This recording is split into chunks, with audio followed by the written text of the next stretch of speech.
Alright,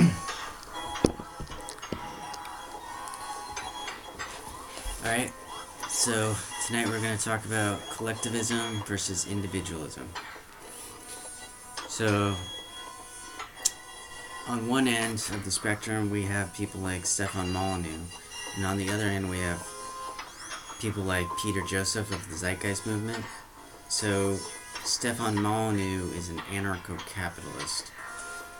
Basically, wants the market as free as possible, believes in free will, believes in the non-aggression principle, meaning everything has to be by choice, nothing by a government forcing you to do it or anything forcing you to do it. One initial issue I have with that is, first of all, I don't think in terms of free will or undecided action, and also I think property itself is a threat to begin with, so they're already making a threat. Like, I had this first, and if you try to take it away, I'm going to do damage. So that it's hard to get out of that idea of a threat. And on the other end, we have people like Peter Joseph in a resource-based economy, and they want to eliminate the market, essentially, especially eliminate the monetary system. They tend to have a worldview that is habit oriented, not free will oriented, and so they actually debated once, and it started out all cordial, and then it just, and basically that's a clue that this isn't a war of something that's a habit or out of free will, but that these are two opposing sets of priorities that are intrinsic, and there's a whole spectrum that for the entire population, and some of us are in the middle and some of us are in the ends.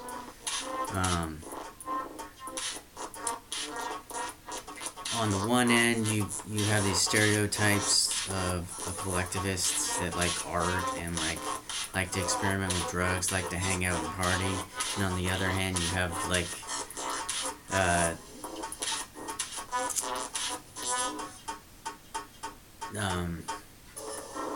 people trying to maximize their status relative to others in monetary terms. And the one side will think that the other side is lazy, and the other one will think the other side is greedy, but it's really just a difference in priorities. And each side has a war on the other, and they're both futile. And not until they realize that they're both supposed to be expressed and form some sort of synthesis will civilization ever be stable.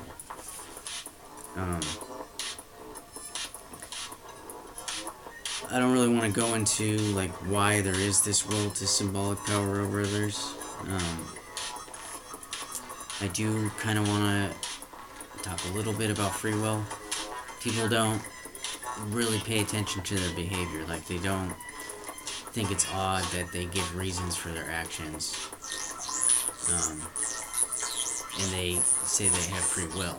Well, why do you give and ask reasons for your actions if you think you have free will? Do you think that those are actually the reasons for your behavior? Another thing is, we never do anything that's not convenient without a reason that outweighs the inconvenience. So, like, think, like, why we might see someone, like, not take a straight path to their car or something. You might be puzzled, like, why did they do that? Because we know that people don't inconvenience themselves without a reason. So that's not really free. But that's all I want to say about that for now. So the way that individualists and collectivists can reach a synthesis, or what I call true collectivism, is to create a collectivistic basic income buffer for the hyper-individualistic market, especially in the United States, where profit to the shareholders overrides any concern for human beings. So you create this buffer because there's no off switch to this pursuit of power over others. So you don't try to resist it, you don't try to create minimum wage hikes, you don't raise taxes, you create this basic income buffer, and then you fund it by allowing the government to have a monopoly on the production of hemp to create biodiesel, plastic, and paper, and then that is sold and it's used to fund this basic income buffer, and it's individualized by states, so because there's different costs of living, but it has to be even across the state. Otherwise, the poor people won't try to build up their areas, they'll just move to richer areas, and the rich people wouldn't allow that.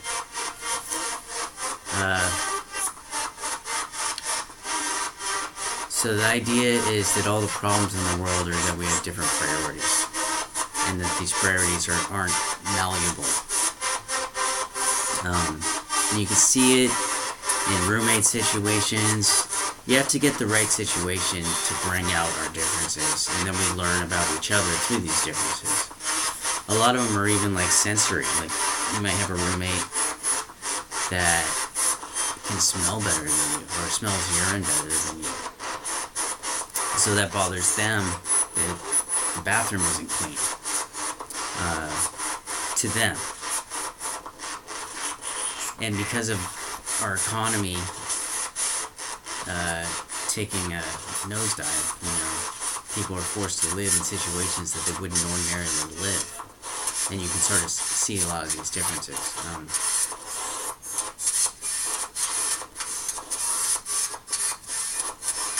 So we fund the basic income with no modifications to the market, no taxes. In fact, we can eliminate welfare at this point, and we would start trying to fund other aspects of government, besides the military probably, with hemp. And we would create jobs. We would eliminate our foreign dependence on oil.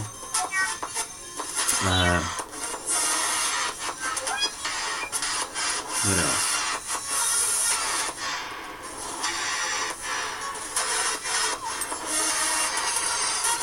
So then we can expand this basic income buffer to the United Nations, and we can create a hypercurrency which is grounded in other national currencies. And we can use this hypercurrency as the basic income. This involves the IMF probably. So you have to, if you're going to do anything that's big, you're going to have to make a deal with the people that are trying to control everything. You have to work within their disposition to symbolic power. You try to resist them, they will collapse the world before they give up their power. That's where Stefan Molyneux and Peter Joseph are wrong, in the sense that they think that if you just make people more aware, maybe, on Peter Joseph's side, that you can actually change people. As if they didn't have these intrinsic priorities. They just had like a habit. And you could turn bankers into hippies. And then Molyneux thinks they're evil because he believes in a free will worldview. But if you try and press that, what it really all he means is that they have different priorities than him. And he just doesn't realize that they're different priorities. Because there's this schizophrenic divide where they use and ask for reasons for their actions, but they, on this other end, this academic sense, they believe in free will, in this idealistic, imaginary world. Alright? So, all success is advantage. That's another idea that individuals have. Or they don't understand that all success is an advantage, and that goes with their free will worldview. Because you can see the reasons why everything is happening, then you can see why people succeed. Some people succeed and some people fail. And not everyone can win regardless. That's another part of this fragmented mind, where they think that everyone can win if they weren't lazy. And then you try to pinpoint what lazy means, and it really just means they have different priorities. Like, for example, my dad likes crossword puzzles, and he doesn't get bored doing things that I would be bored doing. But we're forced into a economy right now that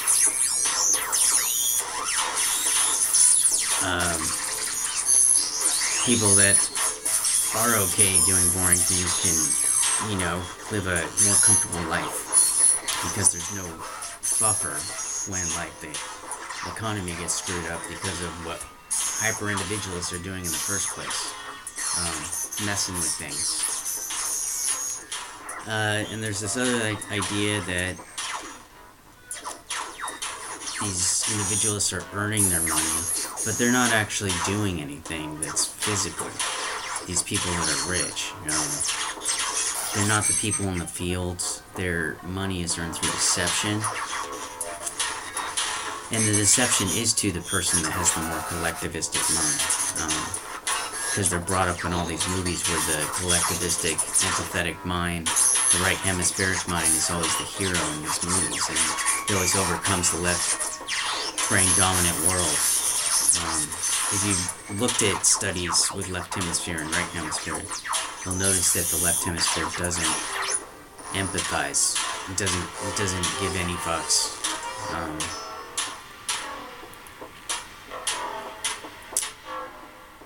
And basically what people will call a sociopath, the sociopathic mind. So if you're one example I give for why there is this world of symbolic power over others in some people and in different versions, and it's not just a habit or that people are evil.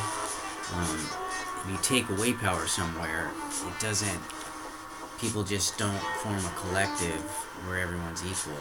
Like, it just creates this mad rush to fill that power vacuum. In Iraq, if you take out a drug lord, then it just creates a vacuum. Trying to think.